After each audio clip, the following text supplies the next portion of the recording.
Yang pertama dari Pak E tadi tentang kita berkumpul dalam keadaan sendiri-sendiri. Ayat yang tadi kita baca tadi adalah walaqad ji'tumuna furada. Kalian akan datang kepada kami, kepada Allah dalam keadaan sendiri-sendiri. Kama khalaqnakum awwala marrah. Sebagaimana kami telah menciptakan kalian pada waktu itu sebelumnya. Di mana Allah menciptakan manusia itu satu-satu, sendiri-sendiri. Memang ada lahir kembar orang, tapi tetap satu-satu keluarnya. Orang kembar itu nggak sekali keluar 5, nggak sekali keluar 2, tetap satu-satu keluarnya. Makanya ada istilah mana abang mana adik, itu ada yang katakan abang itu yang belakangan karena dia nganterin adiknya dulu. Ada yang bilang abang itu adalah yang lahir duluan. Nah itu padahal nggak ada keterangan ayat, hadis ataupun Quran menjelaskan itu. Pokoknya dia adalah saudara. Jadi kan begitu. Baik. Jadi dalam Al-Quran di surat Luqman, surat yang ke-31 ya, 31 ayat 33 dijelaskan tentang kita menghadap Allah sendiri-sendiri itu. Yang dimaksud. Ya ayyuhan nas ittaqu rabbakum. Wahai manusia, bertakwalah kalian kepada Allah Tuhanmu. Wakshaw yauman, dan takutlah kalian kepada suatu hari. Yauman la yajzi walidun an waladihi walau mauludun huwa jazin an walidihi syai'a. Takutlah kalian kepada sebuah hari, kepada suatu hari yang sehari itu seorang bapak tidak bisa menolong anaknya. Seorang anak tidak bisa menolong bapaknya meskipun anak itu punya kemampuan. Punya kemampuan bisa ajak bapaknya, ayo kita ke surga. Enggak bisa. Inna wa'dallahi haqqun. Sesungguhnya janji Allah adalah janji yang benar.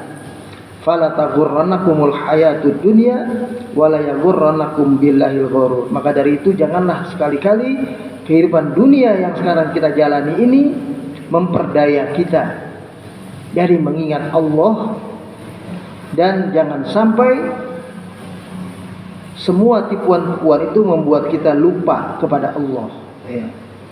Jadi pengertian sendiri-sendiri itu adalah kita bertanggung jawab masing-masing. Apakah seperti di absen satu-satu, itu soal teknisnya wallahu a'lam, kita tidak tahu bentuknya.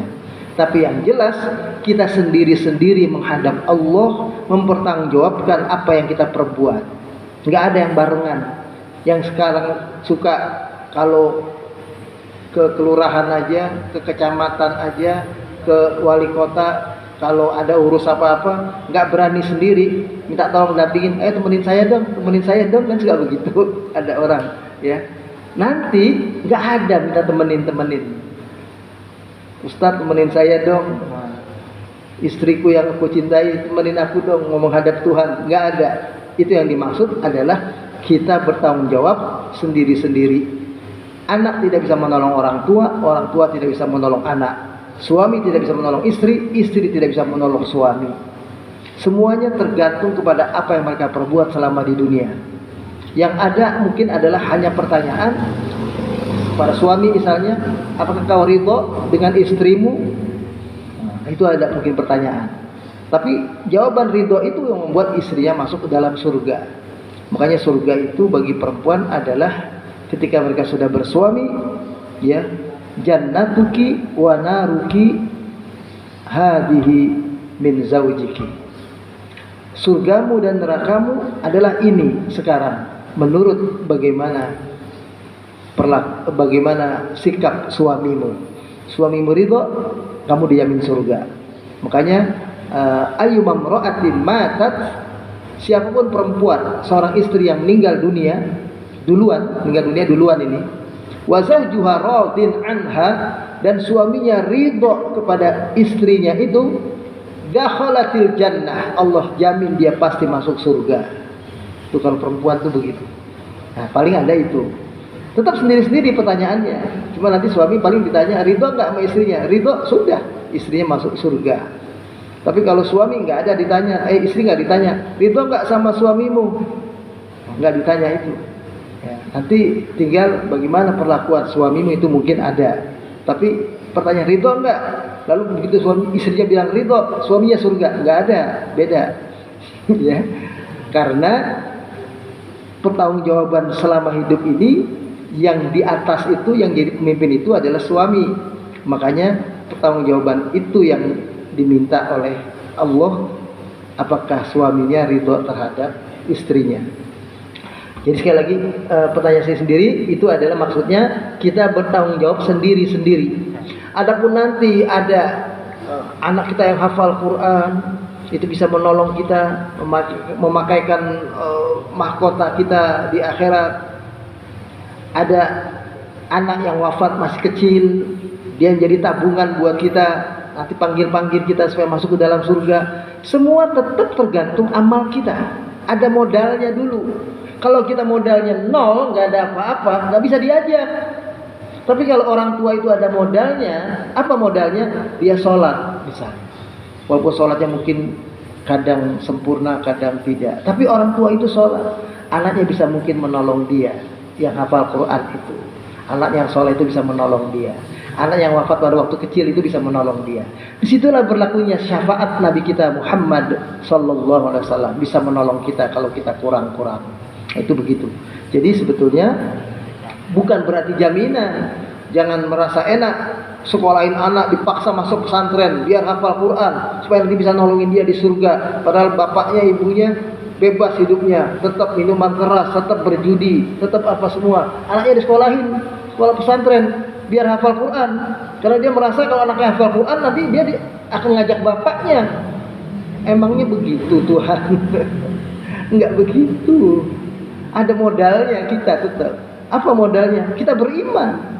Kalau kita adalah orang yang kafir, apalagi nggak bakal masuk. Dan kita beriman, ada modalnya, harus sholat. Kalau kita nggak pernah sholat, biar anaknya hafal Quran pun nggak bisa.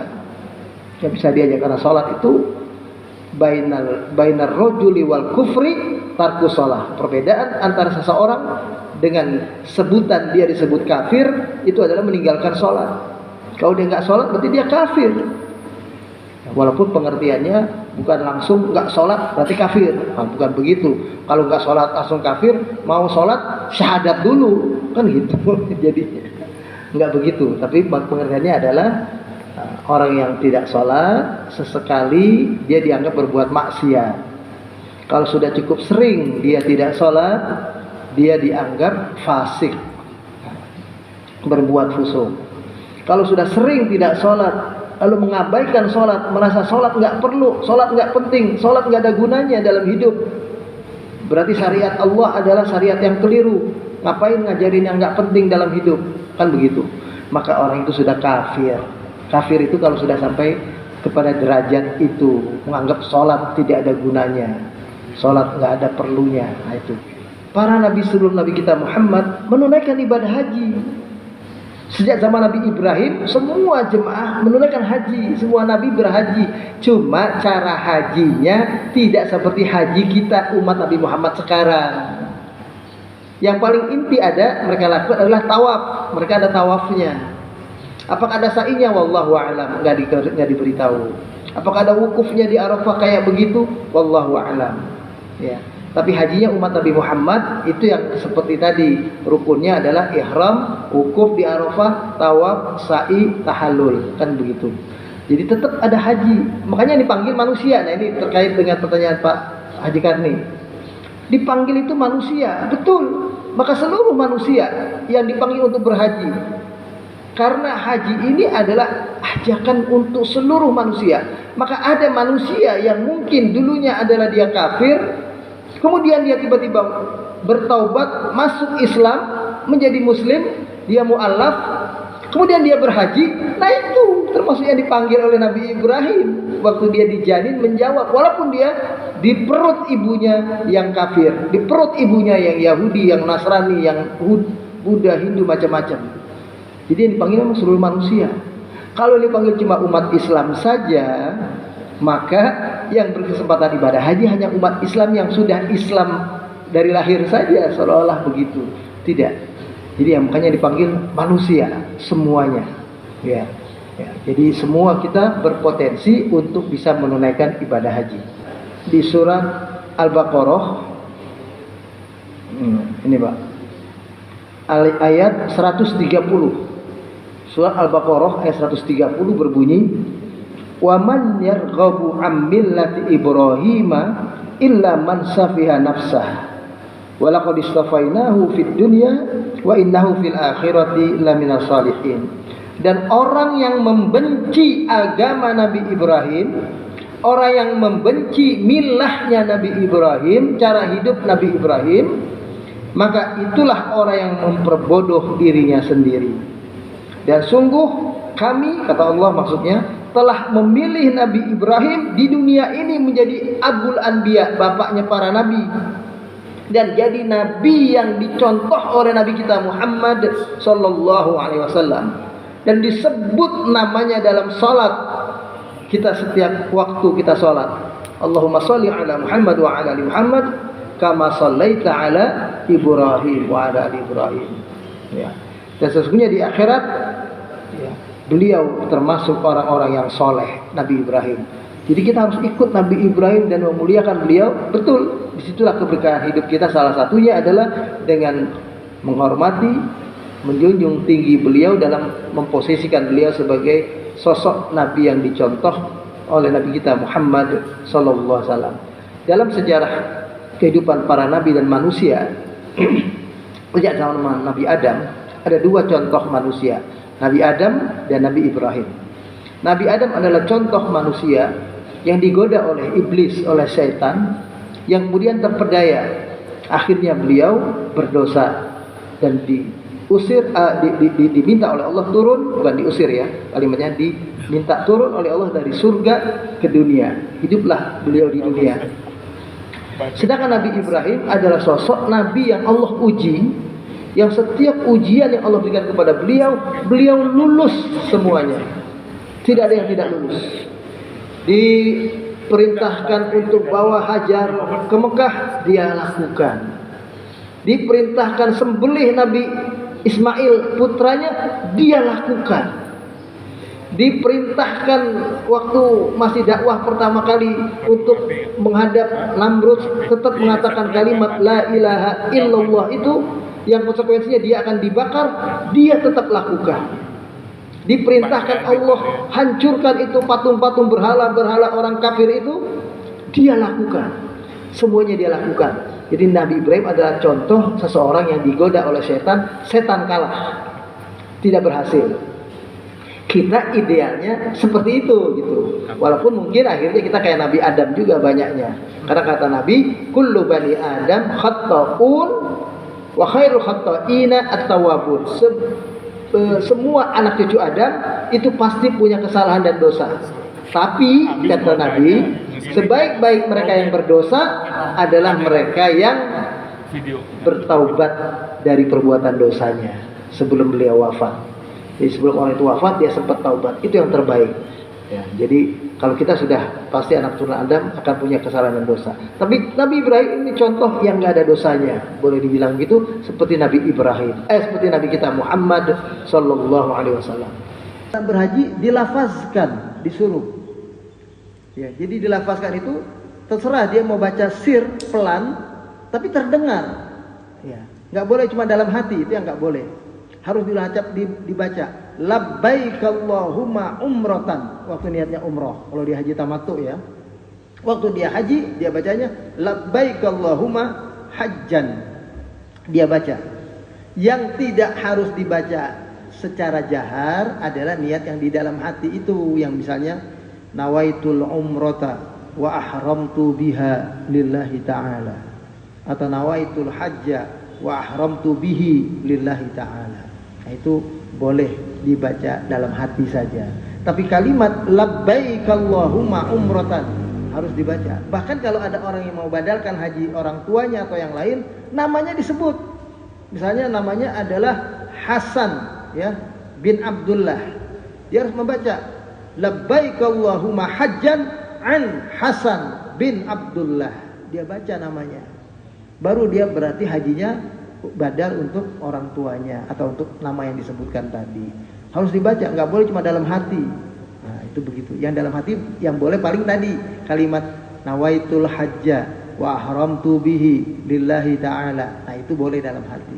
Tidak ada ketentuan kecuali kalau yang Nabi lakukan, beliau hanya datang kalau ke Mekah sekali umroh. Umroh yang wajib itulah yang beliau kerjakan. Beliau tidak umroh berulang-ulang. Ya. Jadi ketika beliau datang waktu berhaji, maka hajinya karena haji qiran, beliau waktu itu bawa hewan kurban, jadi haji qiran. Beliau haji dan umrohnya satu niat. Labbaik Allahumma hajjan wa umratan. Waktu itu niat beliau. Maka sekali saja. Bahkan tawafnya yang pertama itu niatnya bukan tawaf umroh, tapi tawaf kudum. Tawaf baru pertama kali datang ke Mekah. Baru kemudian beliau wukuf. Dan boleh itu ditinggalkan tawaf kudum langsung ke Arafah. Seperti istri beliau yang dalam keadaan haid, ya, maka tidak bisa tawaf kudum karena haid. Maka beliau langsung ke Arafah. Di Arafah dalam keadaan haid. Istri Nabi Aisyah itu, ya, Arafah, di Muzdalifah, di Mina dalam keadaan haid dan tidak apa-apa dalam keadaan haid ketika berhaji itu. Jadi tidak ada anjuran umroh berulang-ulang, apalagi 7 kali umroh sama dengan haji. Itu dalil dari mana itu? Nggak ada. Tapi kalau ada orang mau umroh lagi setelah haji selesai, dia waktunya banyak. Seperti Pak Jamal kemarin, habis dari haji masih ada 10 harian ya, kurang lebih masih 10 hari lebih. Nah itu mau umroh sunnah, datang harus ke luar batas Mekah. Boleh ke Tan'im, boleh ke Ji'rana, boleh ke Hudaybiyah, boleh kemana, yang penting keluar dari batas Mekah. Boleh waktu dia jalan ke Taif, jalan ke Jeddah, nah itu pulangnya umroh, itu boleh. Jadi boleh, bukan sunnah. Sunnah Nabinya cuma sekali. Karena Nabi menganjurkan bagi yang berhaji memperbanyak tawaf sunnah. Itu yang dianjurkan. Jadi Nabi berulang-ulang selalu tawaf. Besok tawaf lagi, besok tawaf lagi, tawaf berulang-ulang. Bukan umroh yang berulang-ulang. Tapi kalau ada yang mau umroh berulang-ulang karena beranggapan kita dari Indonesia jauh, kapan lagi kita umroh, silakan saja. Tapi itu bukan amalan yang Nabi contohkan. Jadi bukan amal yang terbaik. Amal yang terbaik justru adalah tawaf sunnah. Ketika kita tinggal lama di Mekah, amal terbaik adalah tawaf sunnah, bukan umroh sunnah. Nah itu begitu. Tapi orang yang umroh sunnah jangan disalahkan, boleh saja. Karena apa? Ada contohnya sahabat Nabi Anas bin Malik, istri Nabi juga Aisyah, itu kalau umroh dalam setahun bisa 2 kali, bisa 3 kali. Nah, walaupun pengertian 2 kali 3 kalinya itu kata Imam Syafi'i seumur tumbuh rambut. Kalau Aisyah itu 2 kali 3 kalinya itu 3 bulan sekali, 5 bulan sekali, gitu. Nah, kalau Imam Syafi'i ketika ditanya berapa lama batasnya orang bisa umroh, diulang lagi. Kata Imam Syafi'i itu ya qadra inbatu sya'rihi, seumur kira-kira rambutnya tumbuh lagi kalau dibotakin. Jadi botakin tumbuh lagi. Itu kira-kira kata beliau usbu'ain, 2 pekan. Kira-kira 2 pekan.